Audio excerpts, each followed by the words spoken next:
నందిని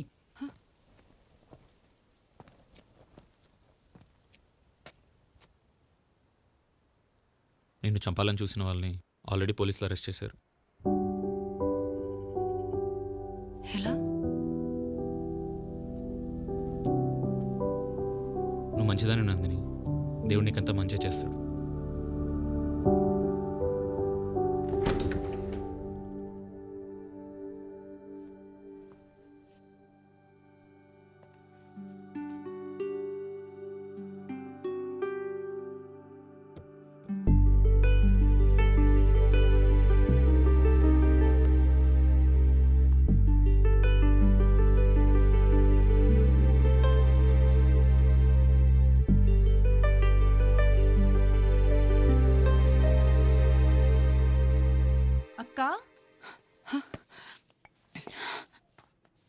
అనిత, ఎలా ఉన్నావు అక్క?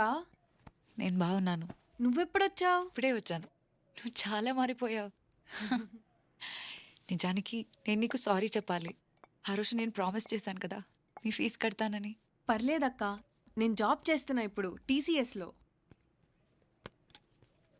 సిద్ధు అనే నన్ను చదివించి నాకు జాబ్ వచ్చేలా చేశాడక్క.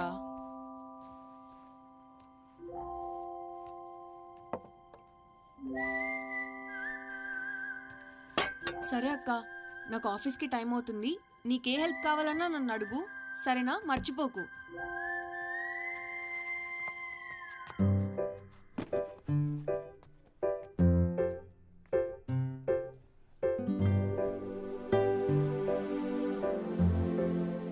ఎవరి సిద్ధు?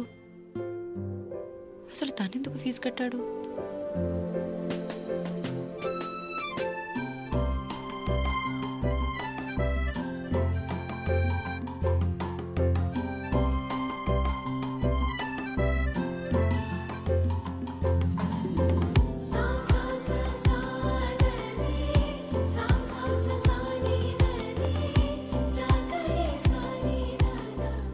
అమ్మా లే, అది నందిని గారు కూర్చునే ప్లేసు. మళ్ళీ సిద్ధు గారు చూశారంటే కోపడతారు. లేమా లే.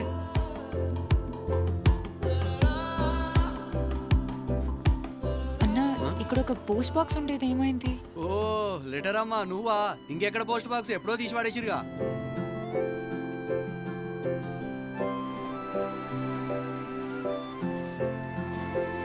తాతయ్య, ఇక్కడ సనాతన ట్రస్ట్ ఉండేది కదా?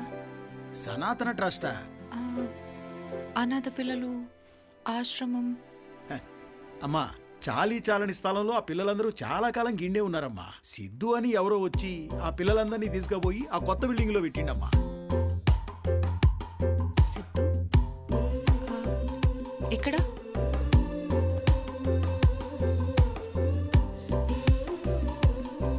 చిన్న అక్క, నువ్వా? ఎలా ఉన్నావు? నేను హ్యాపీ అక్క. అమ్మకు కూడా బాగైంది అక్క. సిద్ధు అని ఉన్నాడు కదా, ఆ అన్న నా స్కూల్లో కూడా జాయిన్ చేశాడు. ఇదిగో చూడు, సనాతన స్కూల్. సనాతన స్కూల్ అంటే ఆ అనాథ పిల్లలుంటే ఆశ్రమం కదా? అది అప్పుడక్క, ఇది ఇప్పుడు వేరే లెవెల్లో ఉంది. రా అక్క, ఇదే మా ట్రస్ట్ బిల్డింగ్. ఇదేంటి? మా ట్రస్ట్లో ఎవరు ఫోన్స్ వాడకూడదు అక్క. ఇక్కడే అక్క నేను చదువుకునేది. అక్క నువ్వా? హే, నువ్వా? ఎలా ఉన్నావు? ఊరెళ్ళావా? ఆ రోజు వస్తానన్నావు, మళ్ళీ రాలేదు. అది సడన్ గా వెళ్ళాల్సి వచ్చిందిరా, కానీ ఆ లిస్ట్ నాకు గుర్తుంది. ఆ లిస్ట్ అన్నయ్యకి ఇచ్చావుగా. అన్నయ్య? సిద్ధన్న మా అందరికి అన్ని తెచ్చిచ్చాడు. అక్క, సిద్ధు అన్న నాకు ఆపరేషన్ చేపించాడు చూడు. అందంగా ఉన్నానా? చాలా అందంగా ఉన్నావు. అమ్మాయి, నువ్వు అడ్డం 16 కదూ? నందిని, నిజంగా నువ్వు చనిపోయావనుకున్నానమ్మా. ఆ అబ్బాయి సిద్ధు ఉన్నాడు కదా, అతను వచ్చి చెప్పే వరకు నిజం నాకు తెలియదు. సార్, ఈ సిద్ధు ఎవరు సార్? సిద్ధు ఈ రోజు ఇంతమంది అనాథలు ఇక్కడే ఉండి చదువుకుంటున్నారంటే దానికి కారణం అతనేనమ్మా. ప్రాసిక్యూషన్ వారు వజ్రా కన్స్ట్రక్షన్స్ కేసులో ఏ ఎలిగేషన్స్ ప్రూవ్ చేయలేకపోయారు. పైగా వాయిదాల మీద వాయిదాలు తీసుకుంటూ కోర్టు టైం వేస్ట్ చేస్తున్నారు. నేను స్టే ఆర్డర్ వికెట్ చేసేస్తున్నాను. పద్మనాభం గారు, కోర్టుకు కావాల్సిన నిజాలు సాక్ష్యాలు, మీ ఎమోషన్స్ కాదు కదా. సార్ ఆ నిజం ఎక్కడుంది?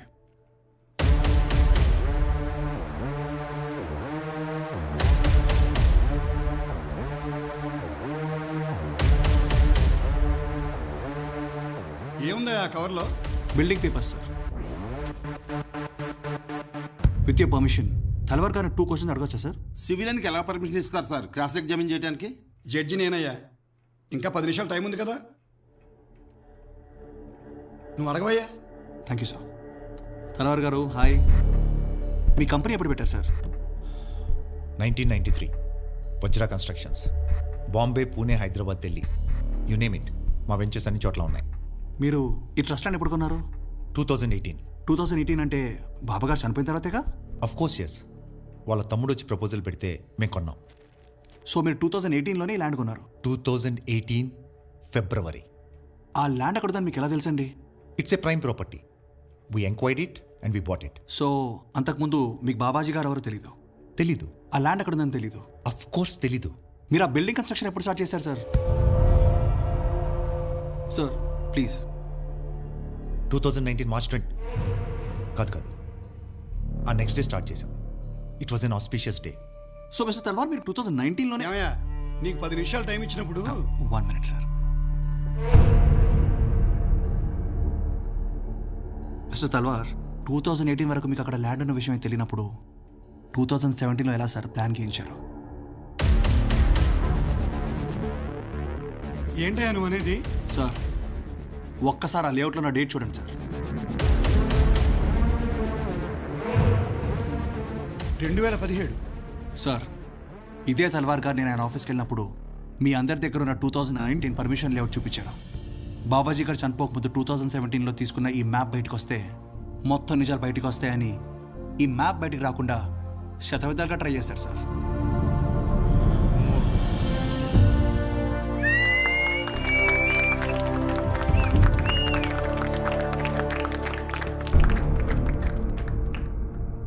తల్వార్ గారికి వాస్తే కాదు సార్, ఆయనకు రాత్రి 12 గంటలకు యజ్ఞాలు చేయడం కూడా చాలా ఇష్టం.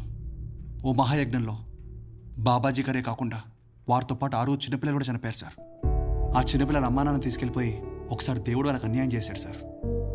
వాళ్ళని పెంచి పెద్ద చేసిన బాబాగారిని తీసుకెళ్ళిపోయి ఈ తల్వార్ వాళ్ళకి మళ్ళీ అన్యాయం చేశారు సార్. కనీసం మీరన్నా న్యాయం చేయండి సార్. వాళ్ళ ఆశ్రమాన్ని వాళ్ళకి ఇప్పించేయండి ప్లీజ్. కేసులో ప్రైమా ఫేసి ఎవిడెన్స్ ఉంది. తల్వార్ మీద criminal conspiracy and murder case file చేయండి. This court will personally monitor the investigation. Siddhu నిన్ను వెతుక్కుంటూ నా దగ్గరకు వచ్చాడమ్మా. ఫోన్ నెంబర్ మీకు తెలుసా? అదేంటమ్మా, అసలు నువ్వు ఫోనే వాడావు కదా? సిద్ధు కూడా వాడ్డావు.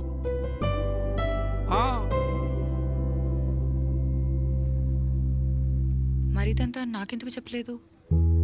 తనే చెప్పొద్దన్నాడు. నీకోసం హాస్పిటల్ కూడా వచ్చాడు, కానీ నేను చూడకుండానే వెళ్ళిపోయాడు.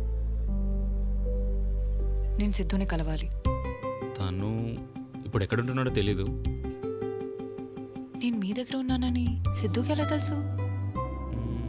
మేబీ హాస్పిటల్లో ఆ కండక్టర్ చూసి చెప్పాడు అనుకుంటా. I don't know the exact details అండి. మిమ్మల్ని కలవడానికి ఒక అబ్బాయి వచ్చాడు కదా, సిద్ధు అని. సిద్ధు ఇప్పుడు ఎక్కడున్నాడనేది మీకు తెలుసా? సిద్ధు కాదు కానీ అమ్మా, సిద్ధు ఫ్రెండ్ భాగ్య అని గన్ ఫౌండరీ దగ్గర ఉంటుందమ్మా. మనం అక్కడికి వెళ్ళి చూద్దామమ్మా, పదమ్మా. అమ్మా భాగి. బాబాయ్ మీరేంది ఇట్లా? ఒకసారి ఇలా రా అమ్మా. 1 సెకండ్. రింగి చెల్లిపోతుంది. బాబాయ్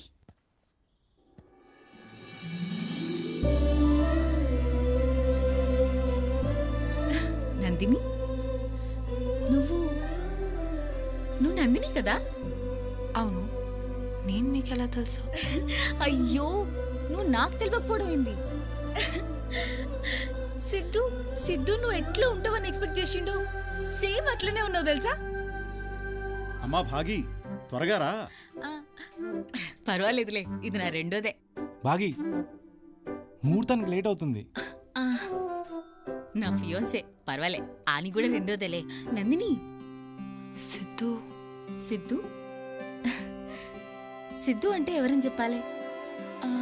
సిద్ధు అంటే నందిని రాసిన 18 పేజీలు. నువ్వు హైదరాబాద్లో చలిగా ఉందని రాస్తే వాడు మే నెలలో 42 degrees టెంపరేచర్లో స్వెట్టర్ వేసుకొని వచ్చిండు. నిన్ను కిడ్నాప్ చేశారు అని డైరీలో రాసినావు. అప్పుడు నువ్వెంత భయపడ్డావో తెలియదు గాని నీ భయం అంతా సిద్ధునే అనుభవించిండు. అరే పేజ్ తిప్పరా ఏమైందో తెలుస్తుంది అంటే వాడి చేతులు వణికిపోయాయి తెలుసా నందిని. నువ్వప్పుడు ఆ సందీప్కి లవ్ లెటర్ రాసినావు గుర్తుందా? వాడు సచ్చినంత పనైంది. అప్పుడు అర్థమైంది నందిని, ఒక మనిషి ఇంకొక మనిషిని ఇంతలా ప్రేమించగలడా? నన్ను అడిగితే నువ్వు బ్రతుకున్నావన్న వాడి నమ్మకమే నిన్ను బ్రతికించింది నందిని. ఎన్ని చేసి హాస్పిటల్ దాకా వచ్చి నన్నెందుకు కలవలేదు? నేను నీకోసం చాలా చేశాను. నన్ను లవ్ చేయమని అడగాల? అసలు సిద్ధు అనేవాడు ఎగ్జిస్ట్ అవుతాడన్న విషయం కూడా తనకు తెలియదురా. నీకు విషయం తెలుసా? ప్రేమించడానికి రీజన్ ఉండకూడదు. ఎందుకు ప్రేమించావా అంటే ఆన్సర్ ఉండకూడదు. నందిని ఎక్కడికి? సిద్ధు దగ్గరికి. ఈరోజు నాకింత ఆస్పిషియస్ డే, కానీ వాడిడ లేడు. నందిని కోసం ఏదో చేయాల్సింది మిగిలిపోయిందని వెళ్ళిపోయిండు.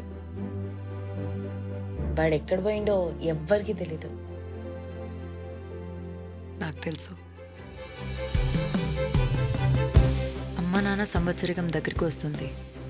వెంకట్రావు గారికి కవర్ ఇచ్చిన వెంటనే ఎలాగైనా కాశీకి వెళ్ళాలి. ఇంకా ఇదే మిగిలింది సిద్ధు చేయడానికి. సిద్ధు ఎవరని వెతుకుతూ వచ్చిన నాకు సిద్ధు అంటే నందిని జ్ఞాపకాలు, నందిని ఆలోచనలు, నందిని అనుభూతులని అర్థమైంది.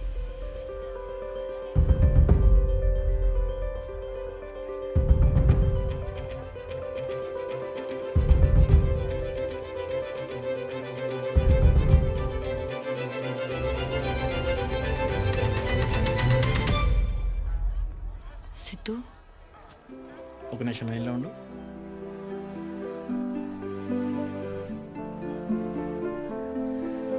సారీ.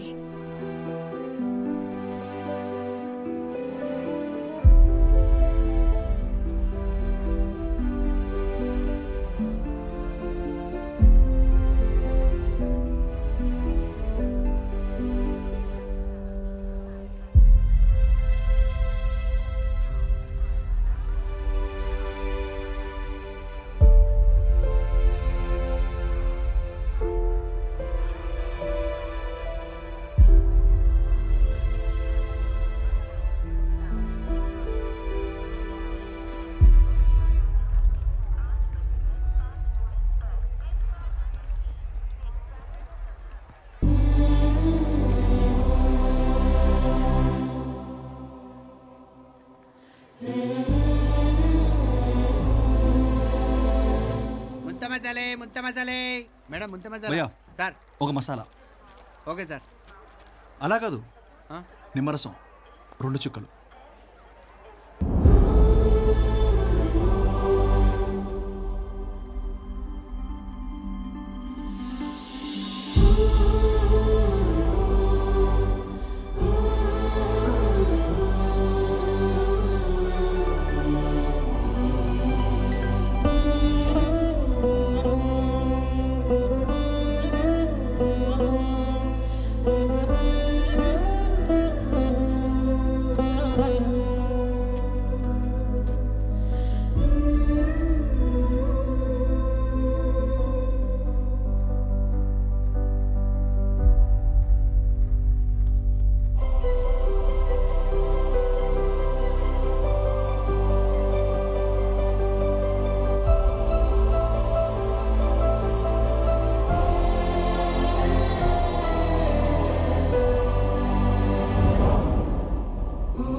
ప్రేమించడానికి కారణం ఉండకూడదు, కరెక్టే.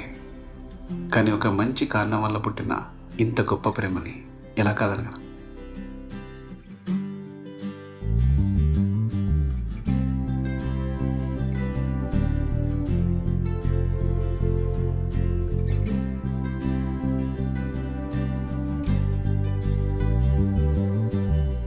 ఏడు రంగుల వాన రెండు కళ్ళల్లోన కారణం ఎవరంటే అక్షరాల నువ్వే.